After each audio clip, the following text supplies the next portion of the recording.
Hi guys, welcome to BeatThatMaths, the home of easy learning maths. Today we're going to look at how to solve algebra. Algebra is one of the most common problematic areas for people when they're learning maths. So today that's what we're going to look at. We're going to make it nice and easy. We step through guides. Now before we begin our math, my top tip is always to get ourselves warmed up, get the brain ready to actually learn with maths.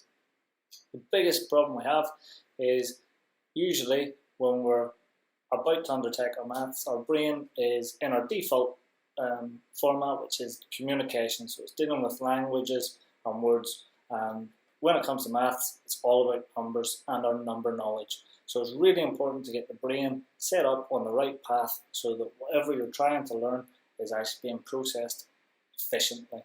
If you're not already warmed up, you can always check out my video on how to warm up and prepare for maths. It'll take a couple of minutes and it'll put you in the right mind and the right track to make really quick progress through your maths. So if you want to, you can check that video out now and we'll meet you back in a minute or two. So if you've just come back or you're already ready to go, let's get started with algebra.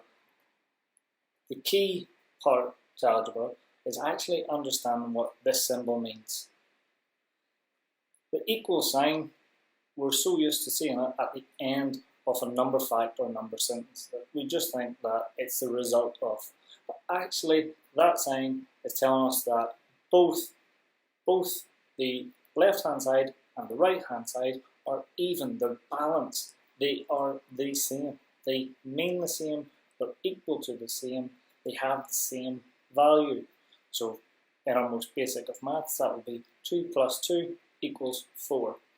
And what that means in a mathematics sense is the equal sign is telling us the 2 plus 2 is the same as the number 4. So if we have that concept ready, then you'll be ready to go and process through our algebra learning. Now, for BeatThatMaths, what I have done is I've put it into different levels. So we have numerous levels based on algebra. And we'll start with one-step algebra and we'll progress that all the way through to where we're looking at two-step problems and also where we have missing values on both sides. Remember, equations are literally just a missing value. So if you're ready, let's progress right on to level 1.